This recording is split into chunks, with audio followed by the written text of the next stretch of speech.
Ачтыбы, мен угулуп көрүнүп жатамбы? Мен угулуп көрүнүп угулдумбу, ачылбай атат дейт Назирам. Назира Мурзалиева плюс басып атат. Мен угулуп көрүнүп жатсам, плюс басыңыздар. Плюстарды көрөйүн.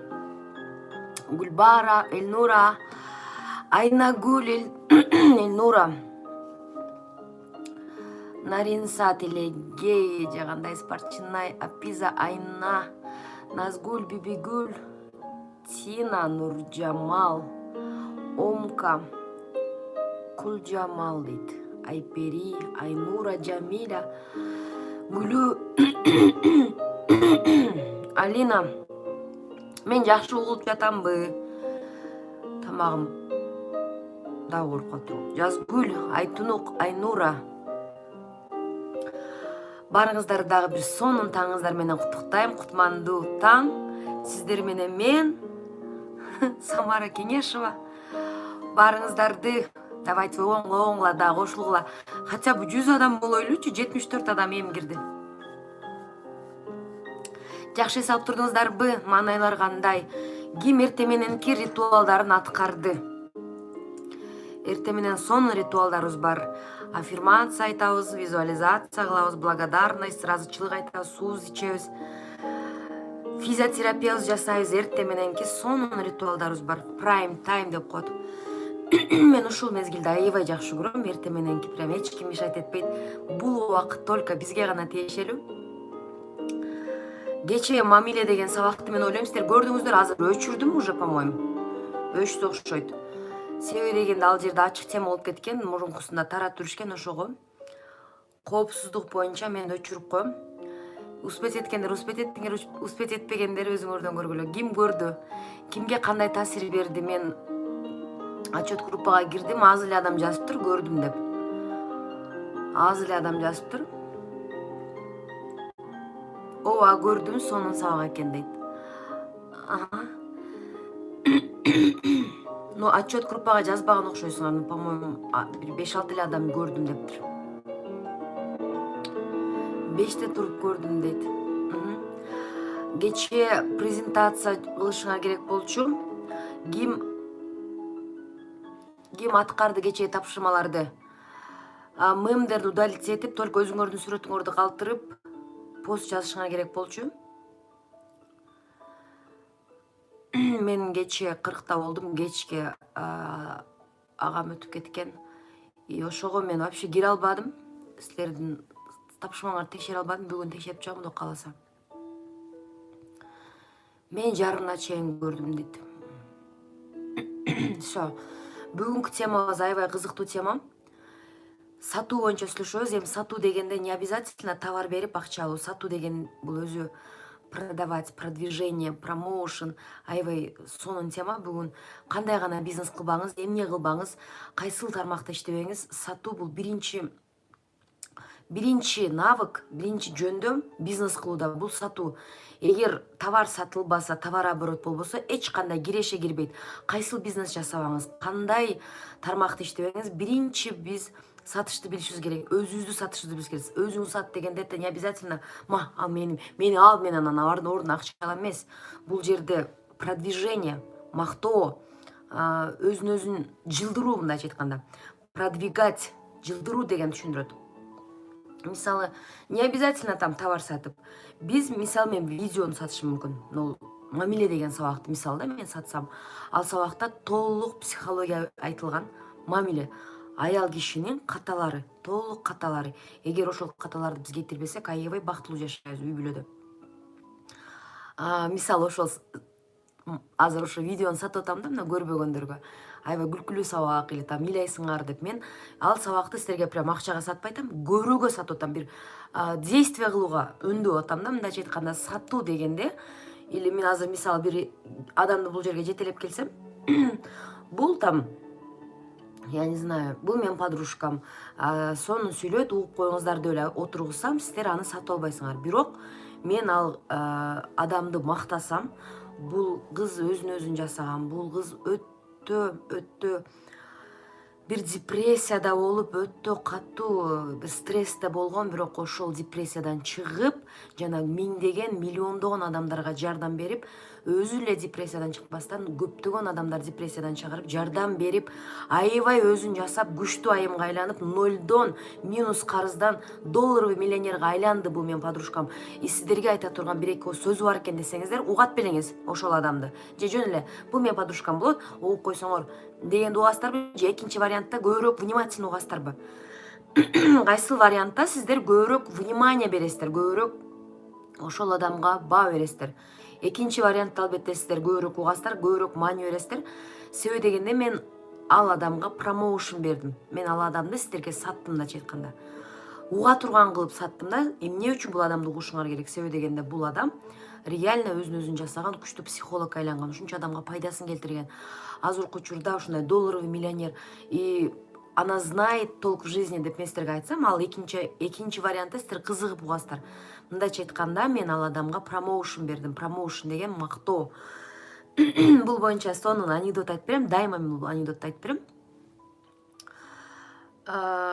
Апенди болот. Ал далдалчы деген билесиздер, ортомчу посредник болуп иштейт. Аябай тамагым ооруп калды. Далдалчы болуп иштейт, анан мал базарга барат дагы, ар кимдин малын сатып ортодо акча иштейт. Анан бир киши кечке малын сата албай отурат. Саарттан кечке отурат. Анан апендиге айтайын дейт, сатып бер деп, бирок ортодо баягы акча жеп койгон үчүн апендиге айткандан тартынбайт, просто кызганат. Азыр мен апендиге айтсам, ал сатса канча да процентин жеп коет.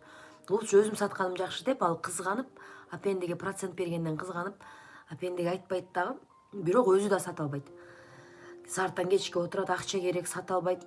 Анан кечкурун уже базар жабылайын дегенде айласы кетип, анан апенди сатып берчи, мен уюм, мен сага чыгарып берем акча дегенде эле анан апенди укпадым дебеңиздер, көрбөдүм дебеңиздер. Бул уйдун сыры бар, бул уй өзүнчө керемет. Бул арык уй болот. Арык болгону менен бул уй ээсине өтө чоң ийгилик алып келет. Арык болгону менен жакшы сүт берет деп аябай мактап жанагы уйду аукцион кылып салат. Начальная ставка, эгер үйүңүзгө кириши менен кут кирбесе мага мындай кылгыла деп аябай прям мактап салат да жанагы уйду. Начальная ставка деп баягы өзүнүн аркынан дагы 2 эсе 3 эсе чоң айтат. Андан да чоң берем деп баягы жерде кипиш болуп, элдин баары топтолуп аукцион болуп кетет да, жанагы уй өтө наркы өсүп кетет. Талаш болуп кетет. Мен алам болуп. Ушунчалык жанагы апенди сатышты билет да, ушунчалык промоушн беришти билет, ушунчалык кызыктырышты эмоция беришти билет. Элдин баары топтолуп жанагы уйду алам деп прям талашып кетишет. Талашып кеткенде жанагы уйдун ээси барат да, ушундай сонун уюм болсо мен эмнеге сатып атам? Ошол кут өзүмдө калсын, ошол нерсе өзүмдө калсын деп сатпай койгон экен да жанагычы. Мен сатпайм мындай сонун уйду деп алып кетип калган экен кайра. Эми бул, конечно, бул анекдот, бирок бул жерде мааниси аябай чоң да. Бул жерде мактаганда адамдын вниманиясын алабыз. Макташ керек, макташты билишибиз керек. Любой нерсени мактаганда ценность баалуулугу жогорулайт. Любой нерсени, мисалы, товарды мактайсызбы, адамды мактайсызбы, видеону мактайсызбы. Анан азыр сонун фишкаларды үйрөтөм. Канткенде эркектин психологиясы чечим чыгарууда кандай иштейт, аялдын психологиясы кандай иштейт. Бул жерде азыр мен силерге суроо берем. Ким саткандан уялат, саткандан коркот, сатууну билбейт, сатуу не для меня, я не умею продавать деген адамдар барбы? Мен сатышты билбейм дегендер барбы? Мен сата албайм, мен корком. Вообще это не моё дегендер болсо, плюс басып же мен деп койсоңор болот. Мен сата албайм, жакшы. Любой нерсени сата аласыздар, просто сиз ошол нерсени өзүңүз жакшы көрүшүңүз керек. Эгер сиз ал нерсени жакшы көрбөсөңүз, мен сата албайм деп ойлойсуз, мен коркомун дейт. Мен дейт, анда бул сабак сиздерге аябай пайдалуу болот. Бул сабактан кийин сиздер саткыңыздар келип калат, саткандан коркпой каласыздар. Себеби дегенде азыр мен полный психологияны полностью айтып берем. Мен аябай жакшы сатам. Любой нерсени мен даже чоң, арзан болобу, кымбат болобу, неважно, видео болобу, адам болобу, товар болобу, любой нерсени сата алам. Себеби дегенде мен өтө көп тренингтерге катыштым именно сатуу боюнча. Психология сложных продаж деп Асель Сыдыкованын тренинг, 4 күндүк тренинг билесиздер ба, Тони Роббинске барганда 4 том видеону мен ошону алгам. Ошондо көп нерсени түшүнгөм, психологиясын. Кийин искусство переговоров деген аябай күчтүү тренингке катыштым. Сергей Азимов именно по продажам номер один в мире, номер один по продажам. Ол даже ушунчалык күчтүү. Анан кому продать что угодно, кому угодно деген сонун китепти окудум. И сатуу боюнча фишкалардын түрүн берем. Любой нерсени сатам айтып атпайбы, любой нерсени, машина болобу, үй болобу, кичинекей духи болобу, неважно. Ошондуктан бул эместер менен өзүмдүн фишкаларым менен, өзүмдүн методдорум менен бөлүшөйүн. И бул сабактан кийин силер сатканды аябай жакшы көрүп каласыздар.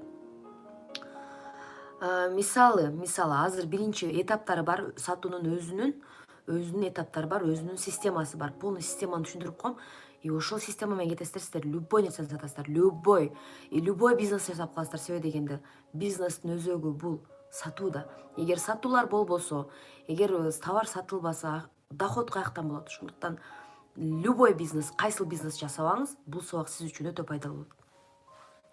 Анда эмесе кеттик. Биринчи сатууда первое правиларды айтып кетем мен бул жерде. Правила. Мен силерге конус силы менен кетейин, силерге системаны көрсөтүп берем.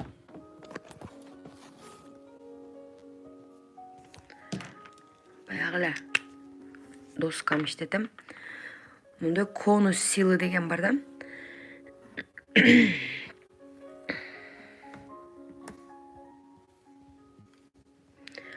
Нол жерде сатуу жүрөт, акча ошол жерде түшөт. Власть, влияние, продажа. Новичоктун эң чоң катасы ал келүү эле адамга сатып баштайт. Ага чейин ступенькалар бар. Ошол ступенькаларды аттайт дагы, эч аткарбайт дагы, не поэтапно, не по правилам кетет дагы. Келүү эле сразу фаберликке жазыл, мен товарым ал, жазыл деп тааныбаган эле адамга же тааныган адамга, неважно. Ушул жерге секирет и сразу падает сюда. Жок тугат. Себеби дегенде ал туура эмес баштап алат да. Бул жерде конус силы менен кеткенде бул сөзсүз обаны угат бул жерден. Бирок конус силы менен кетпейт дагы, новичок келип туруп эле сатышты баштайт. Фаберликтик предлагать этип товарын сатканда ал жок тугат. Бирок бул жерде биринчи мамиле бар. Коммуникация. Коммуникация дегенде биз сөзсүз түрдө эле сүйлөө дегенди түшүнбөйбүз. Коммуницировать, сүйлөшүү дегенди түшүндүрөт.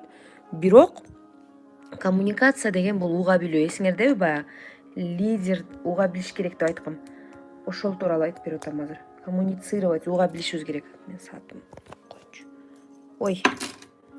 Чыгып кеттим. Аз бул жөнүндө да кеңири айтып берем. Кантип мамиле курабыз, кантип коммуницировать этебиз. Муну отдельно айтып берем. Мисалы сиз мамиле курдуңуз, ошол адам менен коммуницировать эттиңиз, ал адамды уктуңуз, анын проблемасын уктуңуз, эми ага ценность беришиңиз керек. Баалуулук.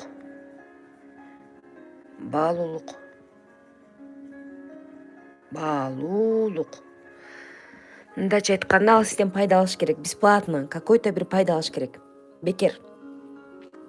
Сатканга чейинчи, мисалы сиз подружкаңызга бардыңыз, же болбосо бир тааныбаган эже менен таанышып калдыңыз дагы. Эже, бетиңизге кандай кремдерди колдоносуз, бетиңизди кандай уход кыласыз десеңиз, ал айтып берип атат. Мен муну колдоном, мындай кылам, андай кылам деп айтып берип атат. Анан проблемасын айтып берип атат. Бирок ошентсе да бетим кургайт. Эмне кылышты билбей калдым деп проблемасын айтып атат да. Сиз проблемасын билишиңиз, кандай проблемаңыз, бетиңиз кургакпы, же майлуу, же комбинированный, бетиңизди кантип карайсыз дегенде, ал айтып берип атат. Анан сиз айтасыз, кургак бет боюнча кандай маалымат билсеңиз, полный айтып берип атасыз. Вот кургак бетти мындай кылып караш керек.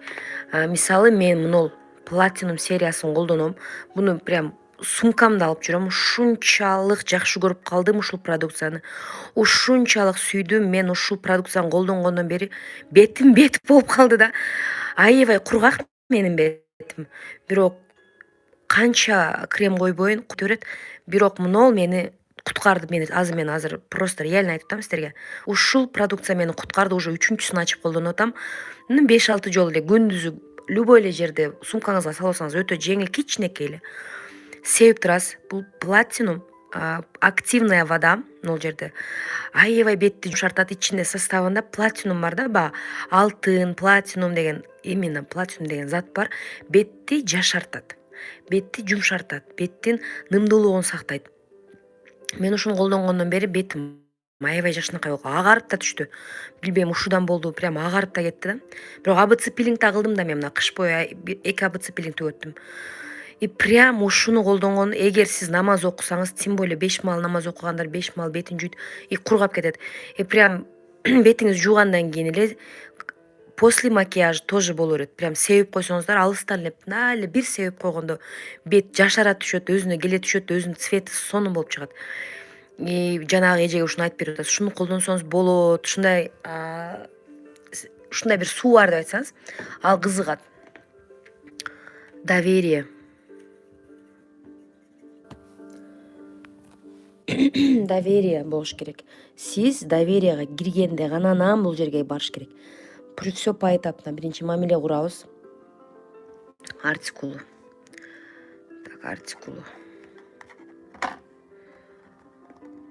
03-32 экен артикулу. Артикул. Доверие кылгандан кийин азыр муну алгыңар келип кеттибиздер, как я рассказала. Мен болгон информация айттым, бирок аз эместерге буну жөн эле информацияны, бул активная вода, там составында платинум бар, колдонсоңуздар сонун болот деп койгон жокмун да. Мен азыр буну сиздерге прям кайсыл системаны колдонуп айтып берем. Уже прям до того, я знаю, что у каждой женщины бул жерде отурган, интенсивде отурган баары алат бунучу. 100% аласыңар. Я знаю, ким реально жашаргысы келсе, агаргысы келсе, дайыма жаш болгусу келсе, бетиңизди караганга өтө профессиональный уход кылам десеңиз, ушуну сөз аласыздар. Так, доверие кылгандан кийин сиздер бул жерге анан чыгасыздар. Анан уже могул жерде продажа кылса болот. Бул жерден анан акырын, анан бул канча турат, кайерден алса болот, анан айтып баштайбыз. Кандай скидкалар бар. Мен уже алдым 1 сомго дейт. Себеби дегенде мурункуда көрсөңүз керек да, мен постоянно ушуну эле мактап жүрө берем. Эми бул жерде көрдүңүздөр, азыр коммуникация боюнча айтып берем. Коммуникация кандай болду? Муну сиз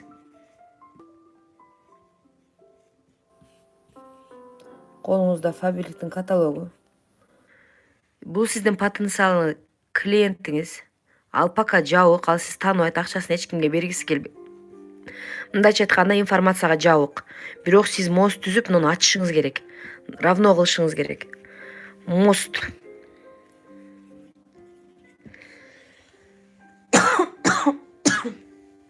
Мосту кантип түзөбүз? Суроо беребиз. Роль кимде болот? Переговордо сиз бир адам менен сүйлөшүп атканда, ага бир нерсе сатайын дейсизби, же командаңызга чакырайын дейсизби, же бир айтканыңыз кылдырайын дегенде суроону сиз бересиз. 80% суроону. 20% ал берет суроону. Ну, 20% эле бериш керек. 80% клиент сүйлөйт. Наоборот эмес, сиз келип алып, Фаберлик укмуш сонун, тамананананана, Фаберлик деп бунун месин жебейбиз. Ал сүйлөш керек. Сиз 20% гана сүйлөйсүз. Түшүндүкпү бул жерде? Клиент сүйлөйт. Основной. Сиз 20% эле сүйлөйсүз. Анча-мынча эле суроо бересиз. Калган сөздү муну клиент сүйлөйт. Будущий партнер же болбосо. Мисалы, бетиңиздин түзүлүшү кандай дегенде, ал өзү айтып бериш керек. Комбинированныйбы же деп сиз суроо бергенде айтып берип атат. Анан сиз кандай продукцияларды колдоносуз дегенде ал дагы сүйлөйт. Сиз болгону эки эле сөз айттыңыз. Кандай продукция колдоносуз? И калган ал сөздү ол сүйлөйт. Эгер рульду бул алып алса, суроо берип баштаса, руль клиентте болуп калат да, вы проиграете битву. Переговордо ким жеңет? Ким көп суроо берген адам жеңет. Жеңет дегенде мындайча дейм, ким кто выигрывает.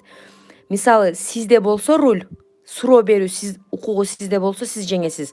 Эгер бул алып ала турган болсо, сиз новичок болсоңуз особенно, ой өзүң канча акча табасың, анан каяктан келип калды, бул компания эмне компания, канчанчы жылы негизделген, там бир сиз билбеген суроолорду берип салышы мүмкүн, анан сиз жооп бере албай такалып калышыңыз мүмкүн. И как профессионал катары анын астында сиз уже жериге жыгыласыз дагы, ал сизди тоготпой кетип калат. Ошондуктан максимально суроону өзү беребиз, аны сүйлөтө койбой эле биз суроо бергизе койбой, ал только жоопту гана ойлонуп калыш керек да, ал суроо беришти ойлонбойчу.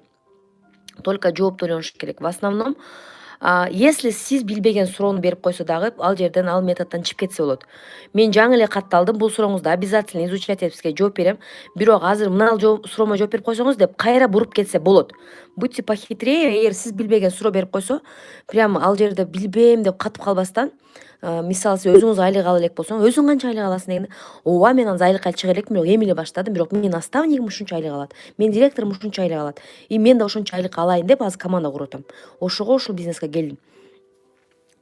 Мындай выход болуш керек да, чыгып кетишиңиз керек. Мындай катып, коркуп, өзүңүздү жоготпошуңуз керек. Анан көп эле адамдар могул жерде, мисалы, сиз фабрик боюнча же болбосо бир продукцияны сүйлөп атсаңыз эле мынаны чыгып кетип кала берет да өзүнүн башка эле темасына. Любой адам ошондой. Башка эле нерсени сүйлөп, лишь бы ошону сатып албаш үчүн, лишь бы сиздин сөзүңүздү укпаш үчүн башка темага сүйлөшүп кете берет. Ошондо сиз акырын кайра суроолор менен кайра бул жака кайтарып турушуңуз керек. Могул жерде продажа болот, могул жерде подписка болот. Бирок бул чыгып кете берет да. Чыгып кеткенде акырын кайра кайтарабыз. Акырын кайтарабыз. Анан мастерство переговоров. Первое. Биринчи бул суроо берүү, экинчи комплимент айтуу. Сөзсүз түрдө комплимент айтып турабыз. Любой адамга комплимент айткан жагат. Любой 100% адамга. Сиз аябай бетиңиз жакшынакай экен, кантип уход кыласыз деп уже комплимент айтсаңыз болот. Канчага чыктыңыз десеңиз, мисалы 40 жаштамын десе, бирок сиз 35 жаштай көрүнөт экенсиз деп, бирок комплиментти дагы искренне, чындап айтабыз. Мисалы 35ке чыгып алып 50 жаштай көрүнсө, ал билсе, ой сиз жаш көрүнөт экенсиз десеңиз, уже сиз баягы жасакерленип, подход кылып аткандай болуп калат баягы. Неискренний болгондочу. Или там канча балаңыз бар десеңиз, ой 3 балам, 4 балам бар десе, жаш көрүнөт турбайсызбы деп мындай мактап сөз комплимент айтып турабыз. Анан окшоштук издейбиз. Биринчи комплимент. Окшоштук издейбиз ошол адам менен. Эгер окшоштук таба алсаңыз, сиз көп утасыз. Себеби дегенде мен үйдө отурам десе, ой мен дагы үйдө отурам дегенде уже доверие. Бизге биринчи мына доверие керек да, обязательно, без доверия никак. Мен да үйдө отурам, мен да домохозяйкамын, же болбосо мен студентмин десе, менин иним дагы студент, бир окшоштук таба алышыңыз керек.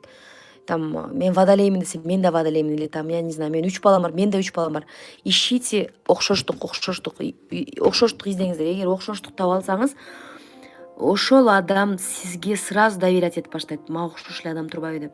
Или там мен оштон болом десе, ой мен да оштон болом деп. Или там мен күйөөм оштон болот. Ну что-нибудь такое надо найти. Окшоштук. Ошол адам менен мы с тобой в одной лодке деген окшоштук тапканыңызда биз экөөбүз бир кайыкта, бир кемедебиз деген бир чувство келет да. Ошондо жанагы адам силерге доверять этет. Болбойт, айлык жок болуш керек деп айтышат. Биз албасак деле алдык деп айтсак болобу дейт. Нет, ал элек нерсени кантип алдык деп айтасыз?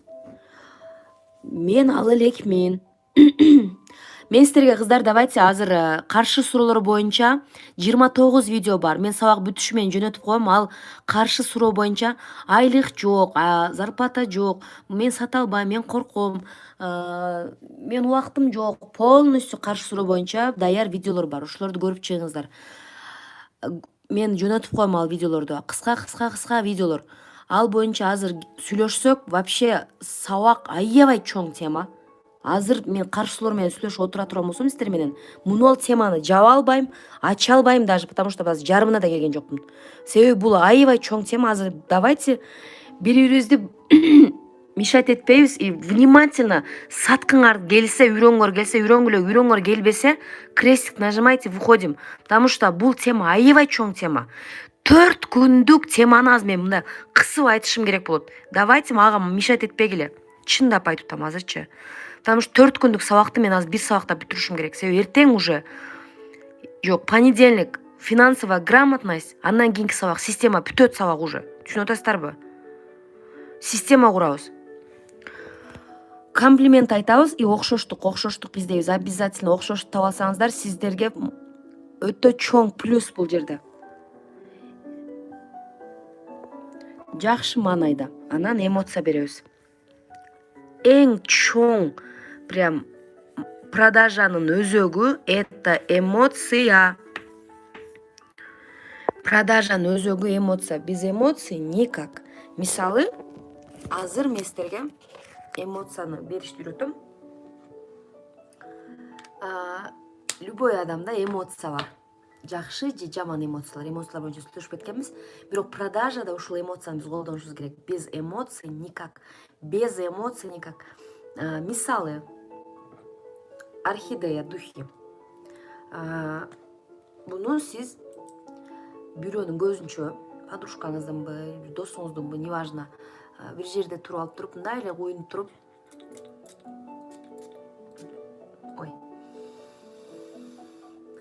деп жыттасаңыз, прям эмоция берип атам. Аябай цветочный, такой нежный запах, өтө нежный.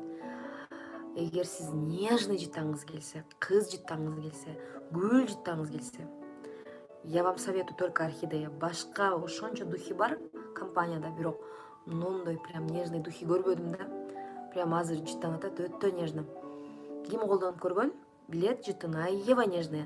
Мен бул духини куюнганда эле просто сумкама салып алсам эле сатылат. Даже көчөдөн кетип атып, токтоп калды бир эже. Эмне духи деп калды, ал мени тааныйт болчу. Анан орхидея десем, сенде барбы сатчы деп колдонуп аткан духими сатып алып койду. Колдонуп аткан жерден. Мен муну колдонуп атам десем, нет, сен заказ берсем да 3-4 күн күтүп калам. Я сейчас хочу пахнуть так. Азыр бүгүн деп атпайбы? Алып атпайбы? Ошол бул духини мен прям тонналап сатам. И настолько нежный, настолько прям күйөөңүзгө прям жагып каласы аябай сонун. Прям гүл да, гүл, жаз жыттанып каласыз, жаз. Артикул. Бирде артикул жок экен, орхидея духи, парфюмерия дегенге киресиңер, муну издейсиңер, давайте жалкоо болбойбуз.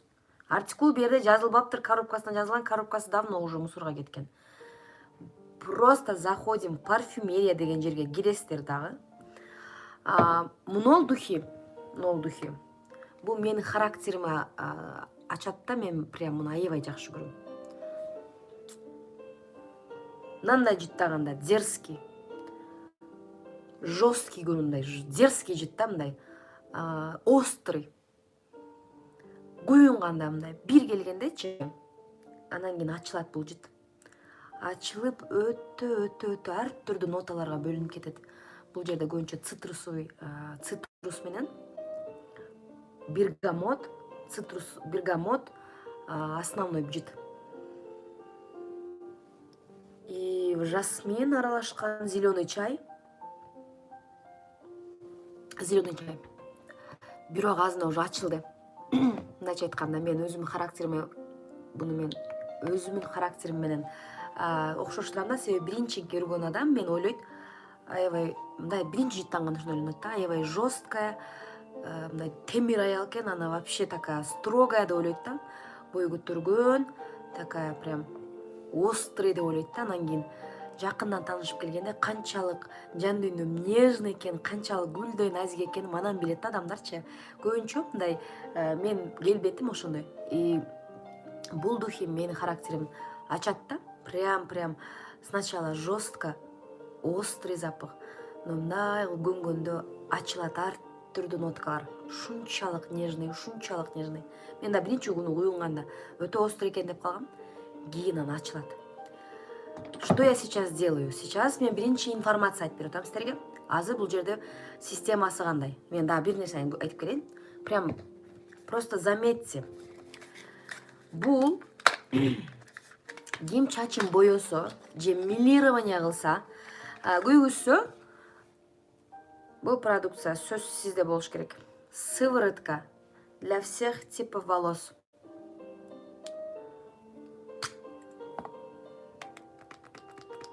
сыворотка. Бул жаңы да азыр. Мындай май болот. Колуңуздун учуна эле аласыз. Можно наносить и на влажный, и на сухий. Азыр меники сухой эле.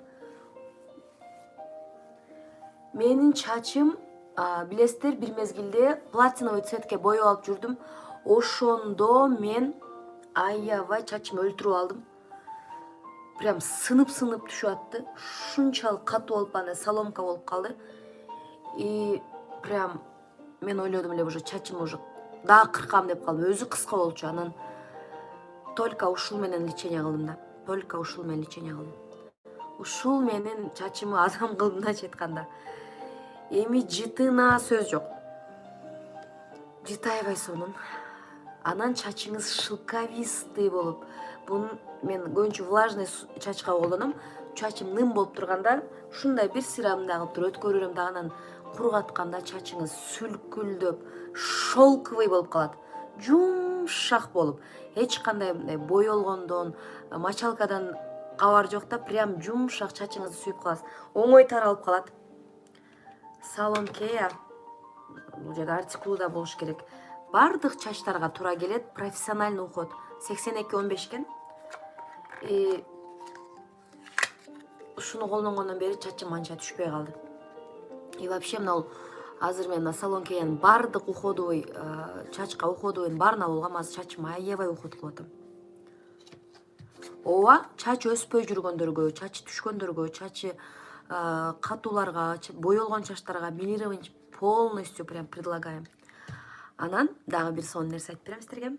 Мен муну молочко для тела с афродизиаком. Билесиздер да, афродизиак бул эркектердин, мындайча айтканда, бул феромондордун жыты бар да. Мисалы, аял колдонсо эркектер кызыгат, кыздар эркек колдонсо эркек аялдар кызыгат. Короче, буну койгондо сиздин феромондоруңуздун жыты өзү чыгат. Өзүңүздүн настоящий жытыңыз бар, дух эмес. Настоящий женщина жытыңыз бар. Ошол женщина деген жытты чыгарып коет. Эгер сиз жуунуп, тазаланып, кечкурун гамажыңызды чечип, анан мунол молочкону коюнуп жатсаңыз, все, ал түн сиз үчүн Шахризадан түнү болот. Сонун молочко денени жумшак кылып, жаш баланын денесине жумшак кылып коет. Жытыңызды, өзүнүн жыты жок бунун, бирок сиз колдонгондо өзүңүздүн настоящий женщинанын жыты, өзүңүздүн чыныгы аялдык жытыңыз чыгат. Аябай сонун молочко. Всем женщинам советую. Анан мынол кремди айтып берем силерге. Мен ушу кремди колдоном. Для рук. Себеби мен аябай жыттарды жаман көрөм. Мен колум крем жыттан турса аябай көңүлүм айланып, мисалы тамак жеп атканда бир чай. Я люблю, когда вообще крем питательный, но без запаха. Анан крем тандаганда сөзсүз түрдө өтө тез сиңиш керек. Себеби майлуу болуп жүрө берсе мен кыжырым келет. Сразу сиңип, мага уже крем бар экен деген чувство болбош керек колго койгондо. Запах есть легкий, прям незаметный. Но мой про рукин аябай жакшы көрөм. Себеби запах жок да. Уже сиңди, уже как будто крем жок. Эч кандай липкий эмес. Бархатный болуп, как будто уже крем жок, но в то же время мен колум увлажненный, жумшак, жаш баланын колундай жумшап калды. Бирок жыт дагы почти билинбейт. Мисалы, мен тамак жесем жыттанбайт, бирок өтө мындай жыттасам билинет, бирок мындай турганда жыт жок. Мага ошонусу жагат, бунун прям жыт жок, тез сиңиши и колду чындап нымдаштырып коет. Мен ойлойм, бул продукциянын бардыгын сиздер аласыздар. Ушинтип сатам да, мен сатканда прям көрсөтүп, мына жыт жок, көрдүңүздөрбү, мындай деп ушинтип сатам. Азыр эми система, что я делала? Кантип айтып бердим, что сиздер артикулун сурап алгыңар келип калды. Себеби дегенде мен ушунчалык системаны колдондум, психологияны колдондум, и сиздер прям кызыктыгар. Азыр мен даже толук системаны колдогон жокмун, это бир начальный этапта. Биринчи мен информация айтып бердим. Мисалы, бул активная вода, составтарын айтып бердим. Бул составында платинум бар, кандай колдонулат, ошону айтып бердим. Анан результатын айтып бердим. Результатын айтып атканда мен эмоция бердим. Там жаш баланын бетинде сонун болуп калат, бетиңиз жылмакай болуп калат, жумшак болуп калат. Там жытын айтып атканда прям көздөрүм жумуп эмоция бердим. Основной бул жерде информацияны жөн эле вот ушундай активная вода алсаңар сонун болот деп койсом албайт элеңер да. Мен основной фишка бул эмоция болду. Мен көздөрүмдү жумуп алып эмоция берип аттым да. Эмоциональный сатабыз, любой нерсени эмоциональный сатабыз. И акырында мен силерге бетиңиз жаш баланын бетиндей болуп калат, же болбосо күйөөңүз менен сонун түн болот деп мен сиздерге словесная картинка уже визуал кылдым. Сиздер уже элестеттиңер, күйөөңүз менен жетип атканыңызды элестетип койдуңуз. Или духини куюп алып кетип атканыңызды, элдин баары аркаңыздан чуркап калганын элестетип койдуңуз. Или чачыңызга уже коюп, чачыңыз шелковый болуп жыргап атканыңызды, сонун оңой тарап атканыңызды элестетип койдуңуз. Мен азыр сиздерге словесная картинка бердим, словесная картинка. Айтып атып элем, сиздерди уже элестеткенге даярдап койдум, уже элестетип отуруп калыңар. Понимаете? И бул жерде система первая информация, прям жазып алсаңар болот, сатууда. Первая информация айтабыз, второй эмоция беребиз, информация айтып атканда. И сөзсүз түрдө итого эмне алат, аны колдонсо, итог, какой будет результат. Словесный картинка кылып айтып беребиз. Мисалы дагы мен муну күндөлүктү сатсам сиздерге, мен муну күндөлүктү алдым, 20 штук алдым мен азыр. Буну мен консультанттарыма белек кылам деп алдым өзүм. Жанагы кыз полностью мен интенсивим ушунун ичинде экен да. Интенсивим полностью ушунун ичинде, прям күндө негативдүү ойлор, позитивдүү ишенимдер, мусордон арылуу, колесо жизни, и күндө тапшырмалар, эрте туруу, суу ичүү, физикалык көнүгүү жасоо эмес, прям көрсөтүп берем. Бул күндөлүктү алсаңар, эмне кылышым керек деле ойлонбойсуздар да, уже даяр экен да. И сиз просто жасадыңызбы, эрте турдум, суу ичтим, физика жасадым, аффирмация айттым, визуализация китепти окудумбу, прям галочка коюп кетип бересиз. Если галочка коюлбаса, значит сиз бир күнгө ыраазычылык дейт. Көрдүңүздөр, прям даяр. Эмнеге ыраазы болуп атасыз? Көргөнүмө, укканыма, сүйлөгөнүмө, командама, акчама, уктаганыма, наныма, суума деп полный ыраазычылык жазып чыгасыз. И билесиздер да, ыраазычылык айткан сайын ишиңиз жүрүшөт. Подарка кылыңызчы дебей, вы что, ушу подарка кылыңчы дегенде аябай жаман көрөм. Купите. Билесиздер да, бунун саткан кыздын баласы ооруйт, жүрөгү ооруйт, билесиздер да. И ал мага подарка кылыңчы, акча бериңчи деп тилемчилебей, буну акча кетирип, чыгарып, ошончо интенсивиме бир 5-6 жолу катышып, интенсивди бул жерге кагаз бетине түшүрүп, 10 000 штук сатканда 1 миллион киреше түшөт экен. Ошол баласына 1 миллион кетет экен. Эмнеге силер азыр мени подарка кыл деп атасыңар? Сатуу алсаңар, сиз ошол баланын өмүрүн сактайсыз. И сиз командаңызга подарка кылың, эмнеге подарка сурайсыңар, Мен мисалы буну өзүмдүн командама алдым. Неге мен силерге подарка кылам айтсаңар, с какой стати?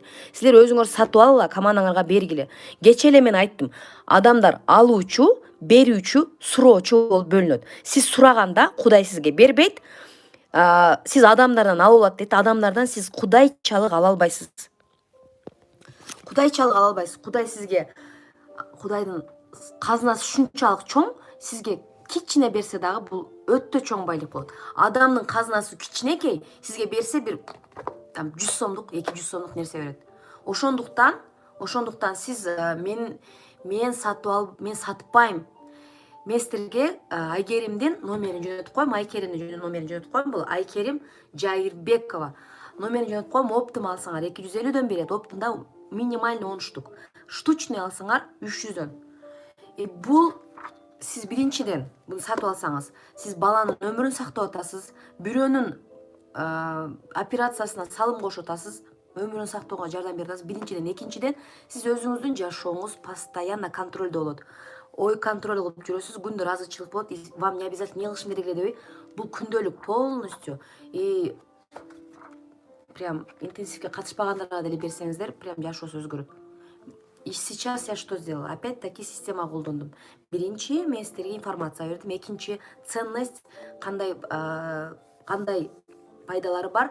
Эмоция бердим. Эмоцияны кантип бердим мен? Сиз бир баланын өмүрүн сактап каласыз дедим. Сиз прям ол балага ушунчалык боруңузду ачып, кичинекей, аябай жашынакай бала.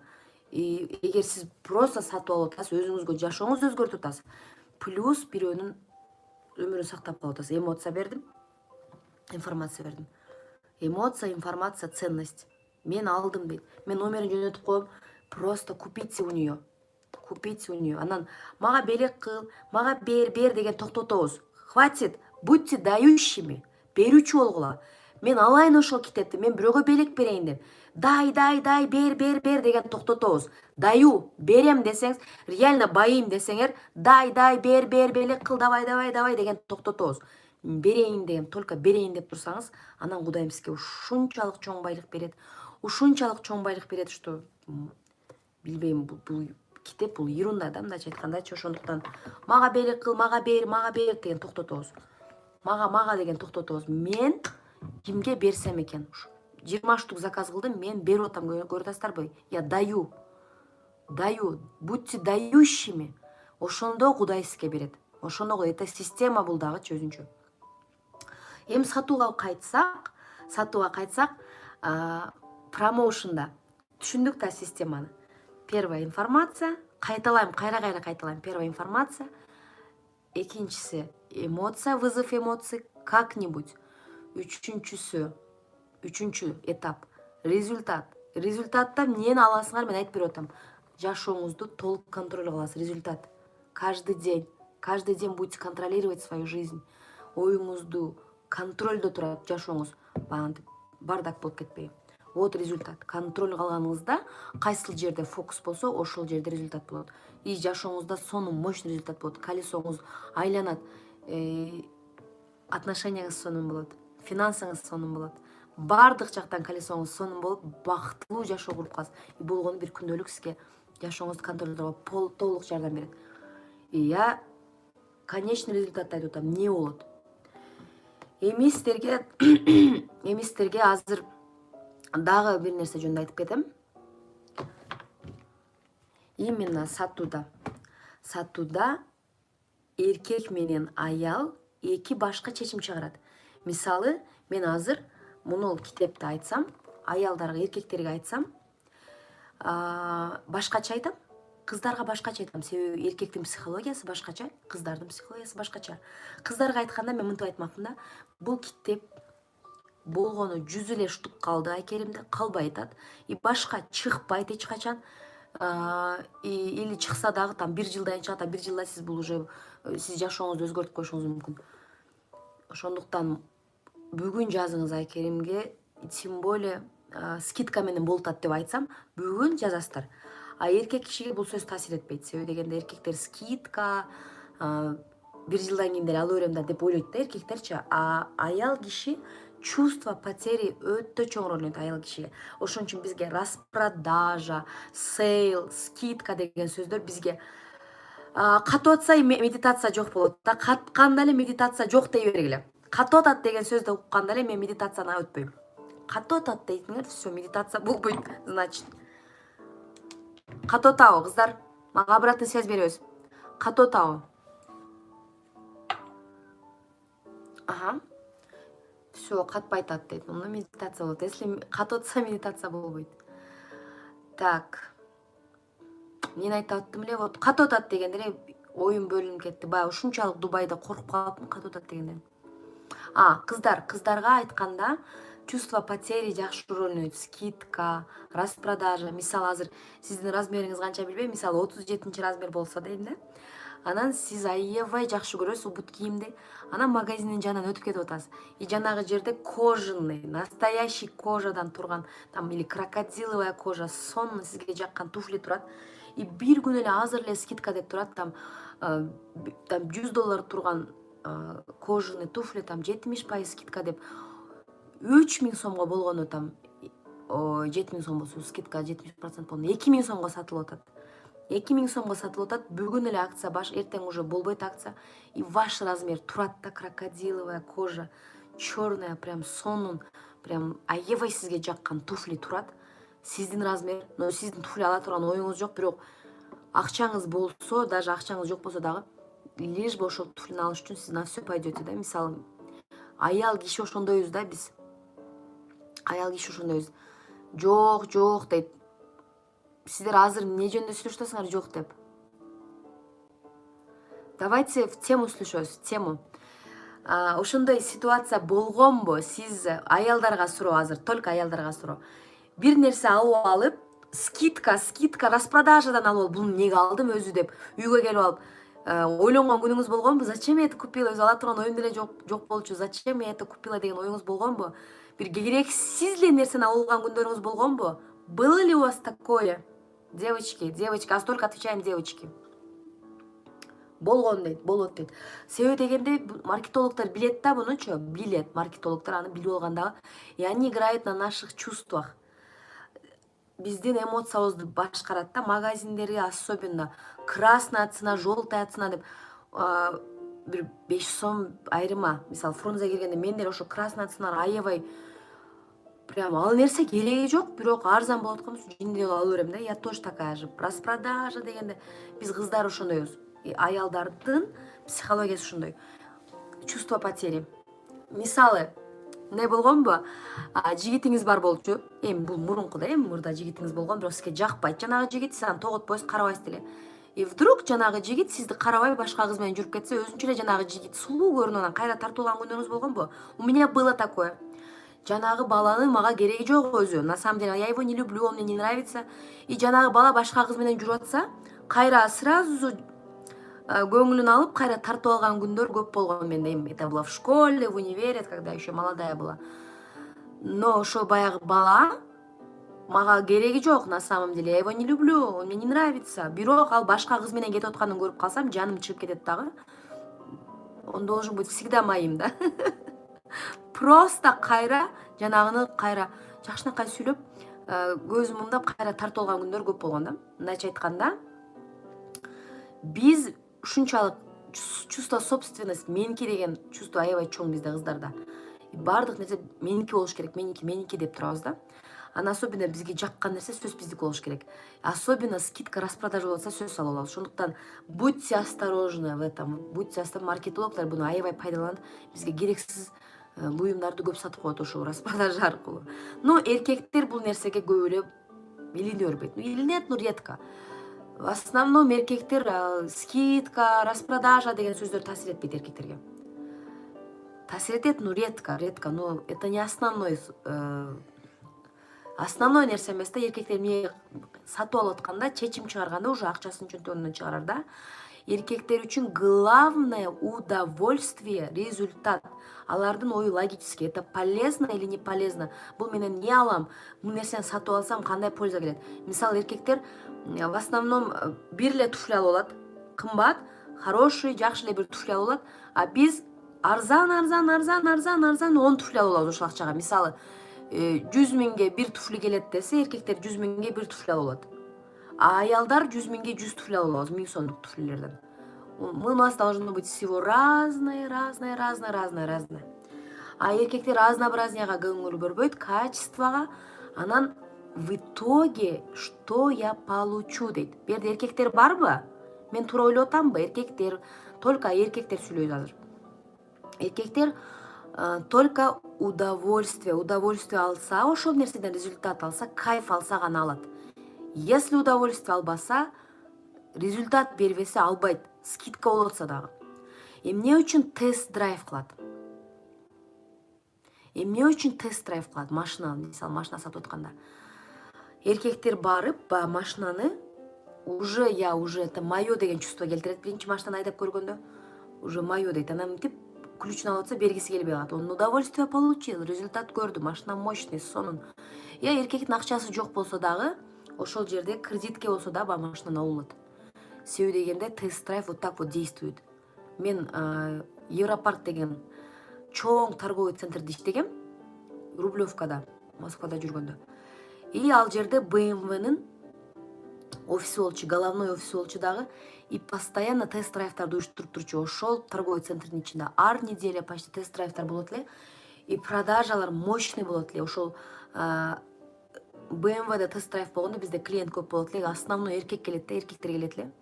Анан эркектер баасына карабайт. Мисалы мен канча официант болуп иштеп жүрдүм. Аялдар выбирает все, что дешевле, все, что там арзан, там скидка болуп аткан нерселерди сатып алат. А эркектер что вкусно деп сурайт. Что в результате он получит, что сытно, что вкусно. Не даяр, тез даярдалат. Что в итоге получит? Кыздарга узак даярдап таасир лишь арзан болсо болду, скидка болсо болду.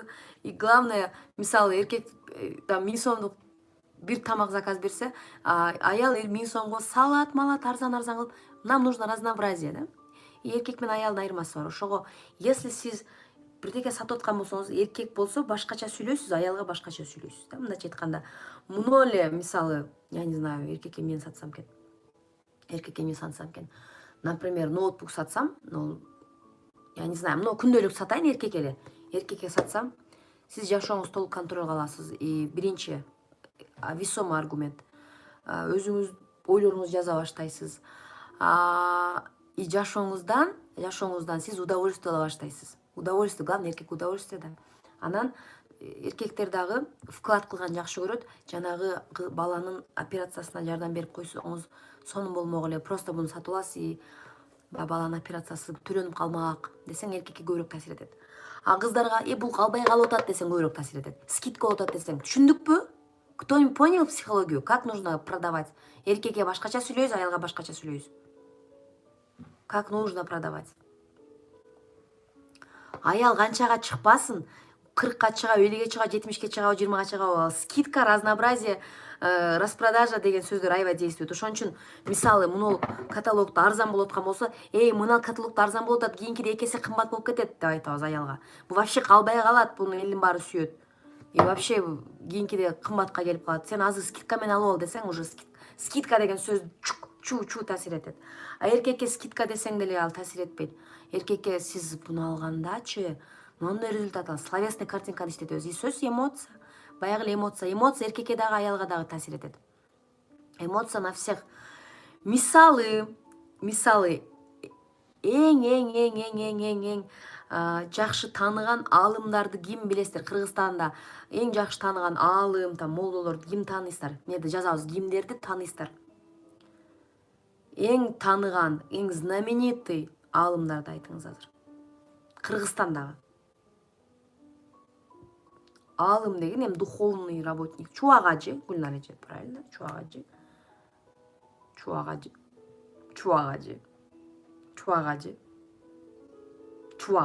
Абдышүкүр Максат, Чубагажы. Абдышүкүр ажы. Чубагажы. Абдышүкүр, Чубагажы. Абдышүкүр. Нурболот тааныбайт экен мени. Абдышүкүр Чубагажы. Всё. Мына көрдүңүздөр, өзүңүздөр даже могул жерде 167 адам отурат. Бардыгы Чубагажы, Абдышүкүр Максат. Эмне үчүн ошондой? Вы хоть задумывались? Эмне үчүн кээ бирки адамдар бренд болуп, кээ бирки адамдар знаменитый болуп кетет? Хотя Чубагажыдан дагы күчтүү аалымдар бар. Андан дагы илимди жакшы изүүчү, көбүрөөк изүүчү бар. Ажыга там чуть ли не каждый месяц баргандар бар. Но биз Чубагажын тааныйбыз, Абдышүкүр ажын тааныйбыз. Всё, калгандарын тааныбайбыз. Эмне үчүн? Себеби дегенде булар бренд болуп алган, өзүнүн жаатында өз бренд да, мындайча айтканда, ким аалым десем, Чубагажы дейбиз баарыбыз эле. Эмне үчүн Чубагажы? Чубагажы эмоция беришти билет. Мощный эмоция беришти билет. Только күлдүрөт же ыйлатат. Абдышүкүр ажы только ыйлатат. Мен Абдышүкүр ажын уксам ыйлап эле отура берем. Чубагажын уксам күлүп эле отура берем. Бул жерде булар эмоция беришти билет да, эмоция.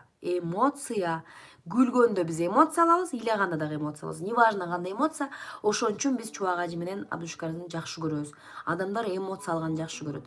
Эмне үчүн Ольга Бузова болуп кетип, вообще азыр номер 1 в мире болуп кетти. Не только там Россияда азыр ушунчалык рейтинг көтөрүлүп кетти. Себеби дегенде Бузова эмоция беришти билет. Эмоция. Ана Тарасов менен ажырашканда буну прям эмоциональный кылып ыйлап көрүнгөн, телеканалга барып көрүнгөн, журналдарга интервью берип кетишке эле ыйлап, вот он меня бросил, я одна осталась, я его люблю, а он там с женой развлекается. Ушунчалык эмоция берип ыйлап, любой жерде ыйлай берет. Бузованы ким билет, прям ыйлап эле жүрө берет. Эмоция беришти билет да. Концерттеринде дагы эмоциональная, өтө эмоциональная.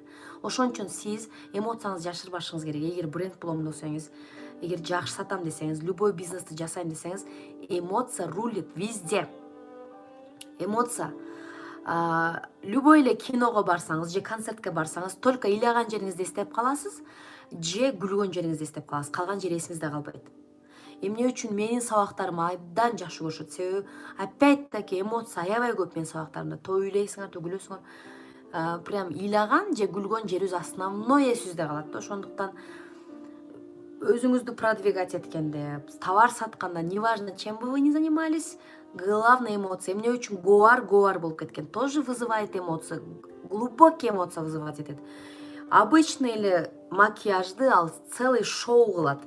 Жанагы страшный кыздарды, особенно рак менен ооруган, прям эң уже өлөйүн деп уже наркы дүйнөгө собираться этип аткандарды алат дагы макияж кылып, ошол адамга эмоция берет. И элдин баары прям преображенияларында, баардык преображенияларын көрсөңөр, то рак, то аккан, то бир оору менен ооруган кыздарды или бетинде страшный күйүгү бар кыздарды алат дагы сонун кылып кукла кылып, макияж кылып жасап коет дагы. И жанагы кыз ыйлайт, сөзсүз ыйлайт өзүн көрүп алып. Неужели я такая красивая? Неужели ушундай адам өлүп калат? Баягы адамды көрүп, ушундай сонун кыз өлүп калат экен деп бияктан эмоция болуп ыйлайсың, жанагы ыйлайсың да. И Гоар на этом сделала шоу. Шоу кылып туруп ал эмоция создавать этип атып, и подписчик топтоп алды, и өзүнүн фанаттарын топтоп алды. Мен көп изилдейм да, это чисто моя теория да. Почему некоторые люди реально знаменитый болуп кетет дейм да, любой сферада бренд болуп кетет. И прям не сатса сатып берет. Почему деп ойлонуп, полный анализ кылып чыктым. Бардык брендтерди анализ кылып, пиар. Ну, кылал, пиарды любой кылат. Но почему пиарды бардыгы кылат? Бирок ошол пиарды дагы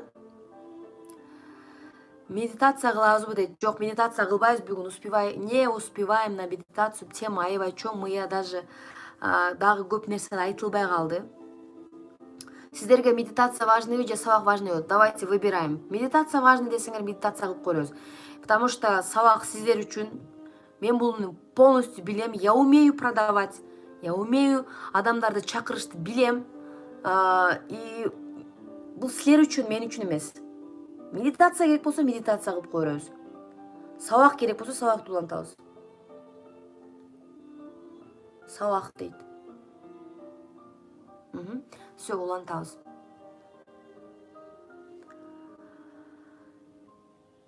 Эми сатууда көп нерсени түшүндүкпү?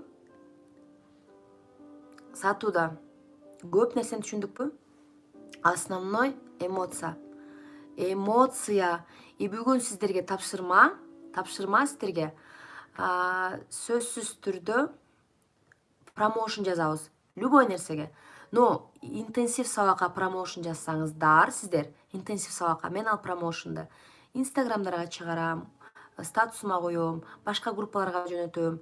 И сиздер бир адамды эмес, бир жок дегенде 5-6 адамга 5-6 адамдын жашоосун өзгөрткөнгө салым кошосуз биринчиден. Себеби сиздин отзывыңызды көрүп, сиздин өзгөргөнүңүздү көрүп, элдер бул интенсивге катышкысы келет. Катышкандан билесиздер, сөз жашоосу өзгөрөт. И бир адамдын жашоосун өзгөрткөнгө таасир бересиз. Эмоциональный жазабыз. Көбүрөөк эмоцияңызды жазыңыз. Там ыйлаганыңызды, күлгөнүңүздү, кандай там сезимдериңизди көбүрөөк жазыңыз. Особенно биздин аудитория кыздар болот дагы, ошондуктан когда мы пишем текст, если кыздар көбүрөөк окуса, эмоционально жазганга аракет кылабыз, себеби бизди эмоция жакшы трогать этет. А балдарга эмоция анча эле трогать этпейт. Балдарга логика, конструкция, аналогия, результат, там аналитика, статистика, цифры жакшы таасир этет эркектерге. Аялдарга эмоциялар жакшы таасир этет. Аялдар биз на эмоциях делаем бизнес. Мисалы, адамды каттап атканда дагы, бизнеске чакырганда, кызыктырганда дагы аябай эмоционально айтып берсеңиз, мисалы, бул бизнеске келип мен жашоом өзгөрдү, не только там продукцияларын колдонуп, да, я там жашардым, сонун витаминдерди ичип сулуу болуп атам, но прям именно психология жактан жашоом өзгөрдү. Мен мурда аябай депрессияда болчумун, стрессте болчумун, жүрөгүм аябай мындай постоянно капачылыкта жүрчү. Азыр мен только күлүп жүрөм. Күйөөм менен жашоом сонун болуп калды. Сексуалдык жашоом өзгөрдү. Бири бирибизди ушунчалык сүйүп калдык. Аябай жашообуз бекем болуп калды. Мен күндөр азырчылык айткандан бери жашоом сонун болуп атат. Жашоом укмуштуудай кооз болуп атат. Өзүнөн өзү адамдар келип атат. Өзүнөн өзү продажам жакшы боло баштады.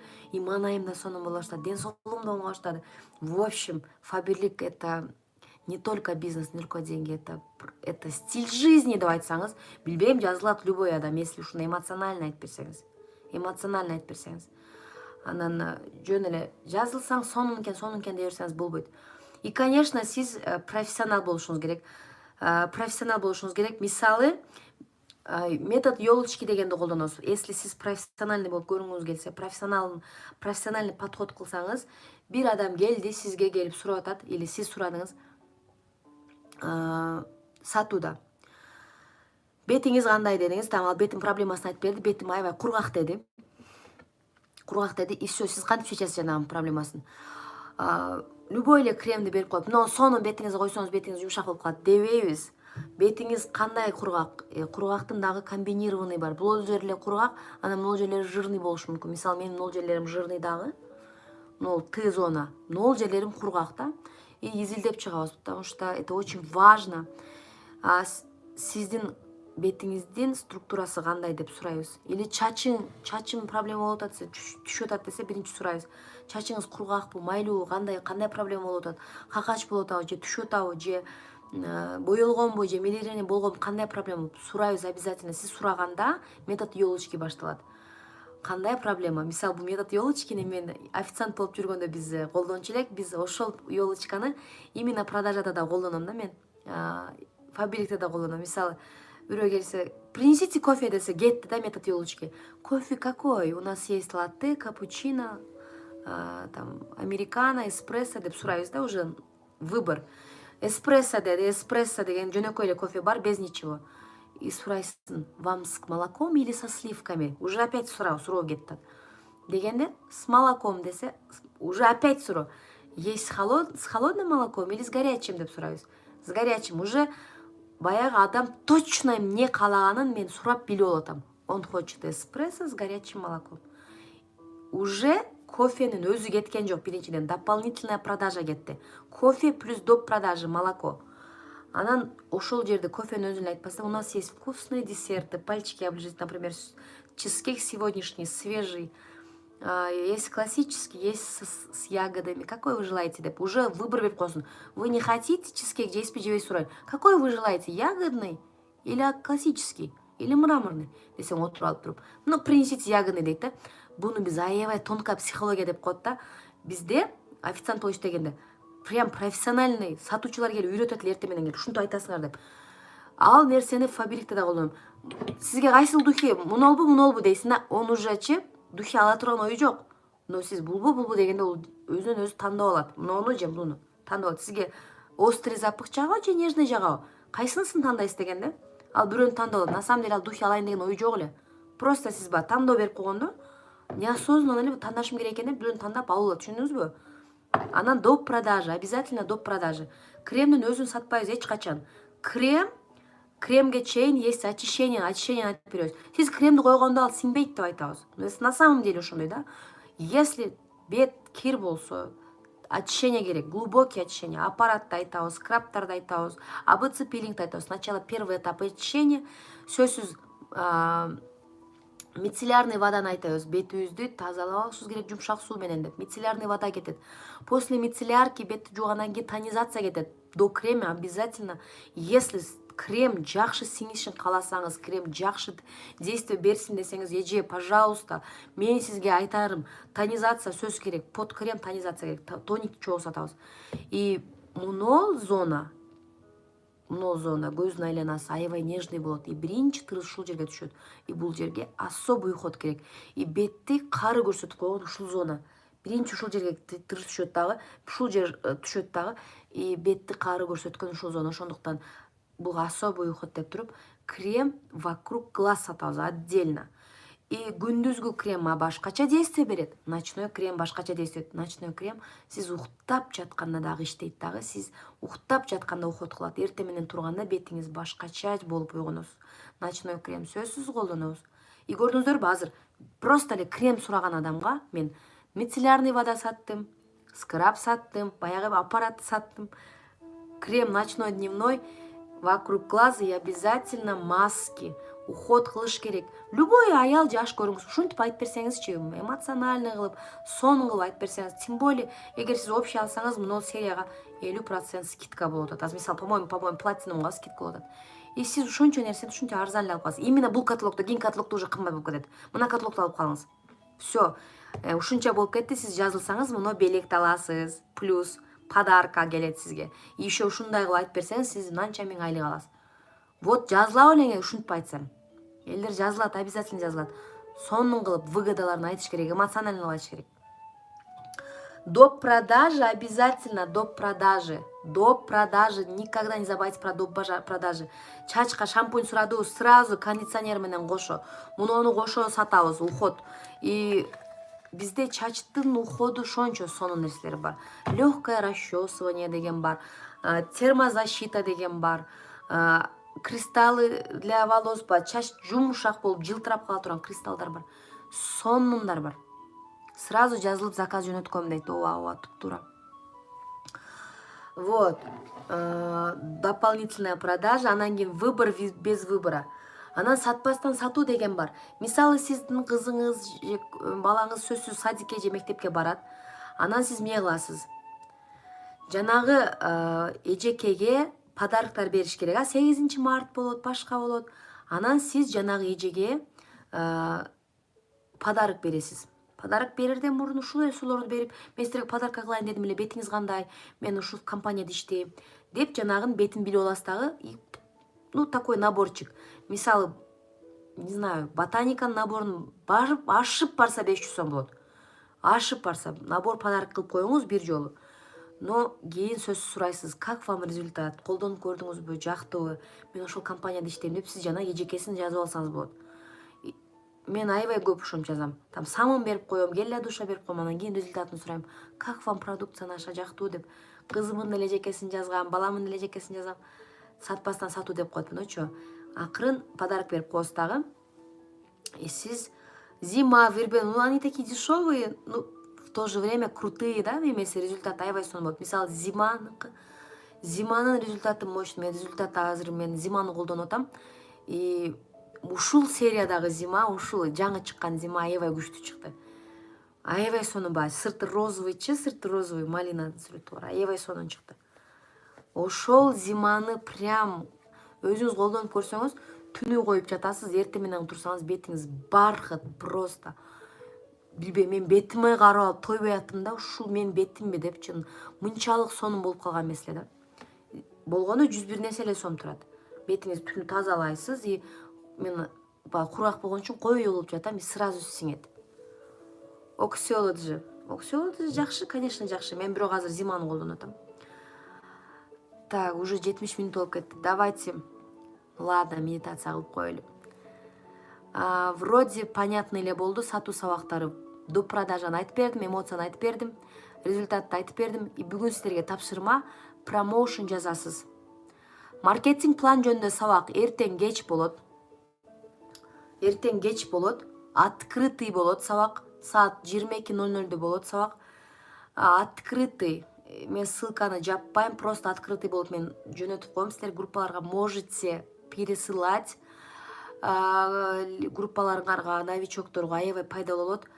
Себеби маркетинг планды аябай жакшы түшүндүрөм. Мактанбайм, бирок мен ушунчалык по полочкам бөлүштүрүп, майдалап акча каяктан келет, эмне кылса тез көтөрүлөт, бал эмне деген, канткенде кандай бонустарды алат, кандай бонустар бар, кандай кирешелер бар, быстрый старт эмне, семейный контракт эмне, отрыв эмне, кандай кылса тез көтөрүлөт, веткалар кандай куруш керек, ромашка жакшыбы, сосиска жакшыбы, эмне үчүн сосиска жакшы, канткенде сосисканы туура кылыш керек, кандай ветка куруш керек, линия деген менин, ветка деген менин деген. Директор статусуна мисалы 5-6 линиядан чыгып калса кандай болот. Полностью түшүндүрөм. Эртең цифра болот. Прям новичоктор үчүн мощный сабак болот. Новичоктор прям иштегиси келип калат. Акчалардын кандай кирешелери бар экенин көргөндө ойгонот. Ошондуктан эртең группаларыңарга таратсаңар болот. Эртең ал сабак просто бесплатно ачык болот. Для вас, интенсивдин катышуучулары үчүн будет прям бесплатно. Бүгүн промоушен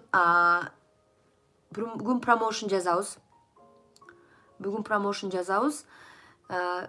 Давайте интенсив сабакка промоушен жазыңыздар. Ал интенсив сабакта промоушендарды мен группаларга таратам, инстаграмдарыма коем, статустарыма коем. Дагы деле сиз бир адамдын жашоосун өзгөрткөнгө жардам бересиз. Азыр медитация кылабыз.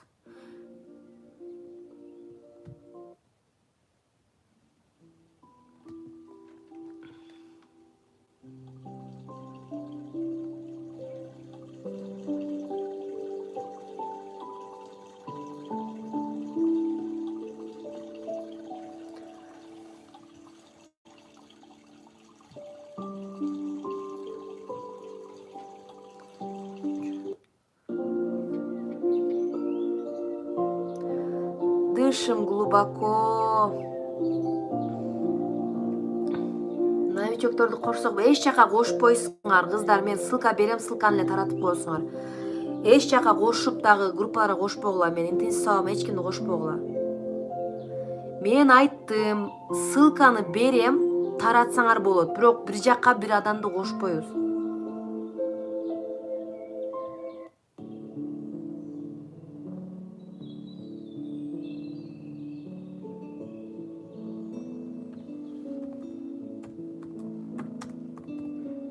Азыр уже альфа режимге кирип баштаган. Дышите глубоко. Терең дем алабыз. Терең дем алабыз. Өтө терең дем алабыз. Мен жакшы музыка таппайдым.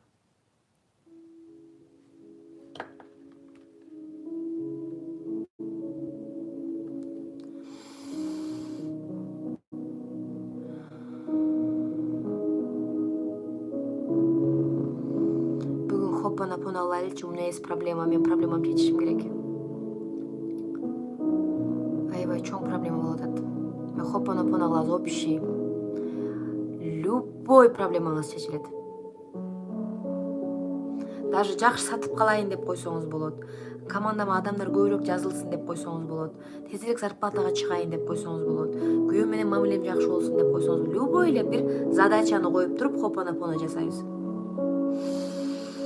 Анын үчүн терең дем алып, расслабление болуп, бир жерге жөлөнүп отурабыз. Бутубуз бошоду, колубуз бошоду, денелерибиз полный бошоп, далаларыбыз бошоп, башыбыздын да териси бошоду. Бош көз, эч нерсени ойлонбойбуз, только музыканы угабыз, менин сөзүмдү и артыман кайталайбыз. Мен өкүнөм. Мени кечир. Мен сени сүйөм. Мен сага ыраазымын. Мен өкүнөм. Мени кечир. Мен сага ыраазымын. Мен сени сүйөм. Мен өкүнөм. Мени кечир. Мен сени сүйөм. Мен сага ыраазымын. Мен өкүнөм. Мени кечир. Мен сага ыраазымын. Мен сени сүйөм. Мен өкүнөм. Мени кечир. Мен сени сүйөм. Мен сага ыраазымын. Мен өкүнөм. Мени кечир.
Мен сені сүйем. Мен саған разымын. Мен өкінем. Мені кешір.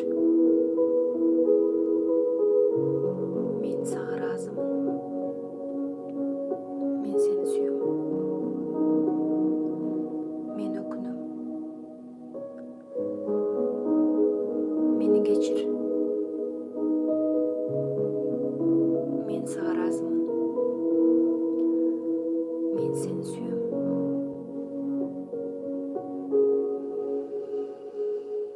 Мен өкінем.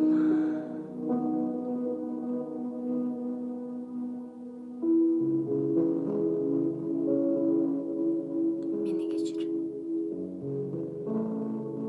Мен саған разымын. Мен сені сүйем.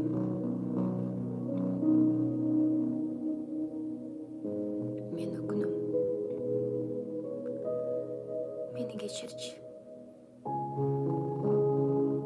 Мен саған абдан разымын. Мен сені ушунчалык сүйем. Мен аябай өкүнөм. Мени кечирчи. Мен сага абдан разымын. Мен сени катуу сүйем.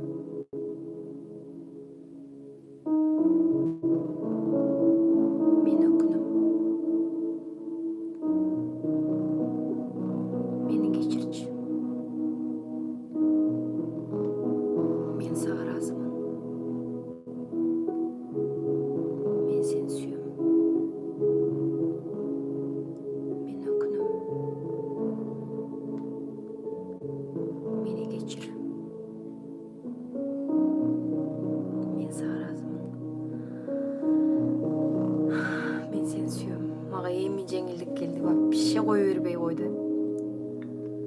Нервный напряжение болот, аябай катуу нервный напряжение, күнүңүз айланат. Сыгылып, куйлағыңыз келип, нервный напряжение болот да. Бул медитацияда установкаңызды кирип, ушул сөздөрдө кирип, өзү подсознанияңызда лечение болот. Установкаңызды өзү табып, эмне үчүн бул ситуация келип чыгат, ал биздин установкаларыбыздан келип, биздин ойлорубуздан кирип, жанагы установканы жок кылат дагы, анан ситуация разрешается сама собой. Сиз өзүңүз чакырып алган жаман кырдаал оңой чечилет. Качан өзүңүз байкап каласыз чечилгенин. Аябай айтып бергениңизде нервный напряжение болот. Нервный напряжение болгондо подсознанияңызга кирип, жанагыны тазалап атканда нервный напряжение болот. Кадимкидей мен азыр белдерим катып аябай кыйналдым. Анан эч бошобой койду, акырынан эми бошоду. Бул хопанапонаны прям расслабление болуп, бош болуп, сонун болуп калгыча жасашыңыз керек. Ошондо гана результат сонун болот.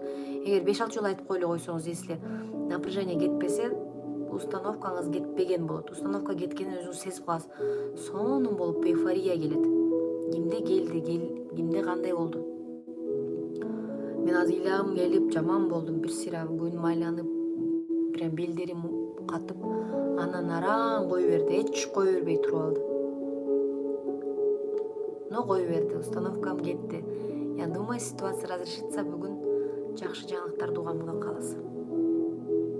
Камила эже, эмне ыйлайсыз?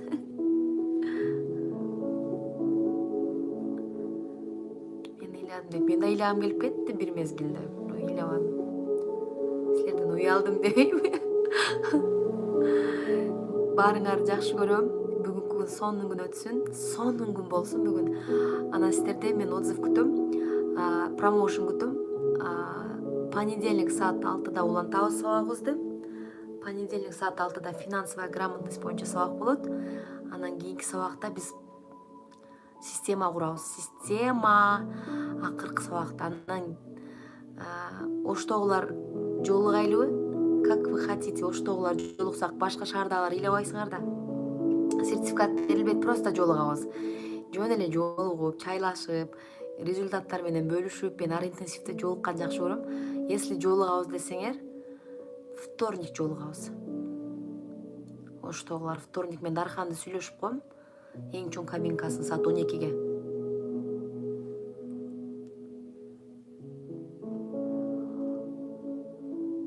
Хорошо. Оштогулар вторник күнү саат 12-де дарханда жолугабыз анда. Сүрөткө түшөбүз, тамак жейбиз, сүйлөшөбүз, результаттар менен бөлүшөбүз.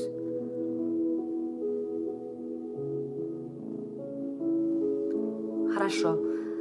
Вторник саат 12-де дарханда. Ошо акыркы күнү, акыркы сабак болот бизде. И встретимся. А понедельник биз финансовая грамотность боюнча сабак болот. Эртең маркетинг планды айтып берем. Все, всех люблю, пока. Бишкекке барам жакында. Азыр Бишкекти ойлонуштуруп атабыз. Барам, Бишкекте да жолугабыз. Жалал-Абадка дагы барам. Путум жеткен жерге барам. Москвага дагы барам. Москвага ар айда барып атам. Мартта дагы барам, Кудо кааласа. Всех люблю. Пока.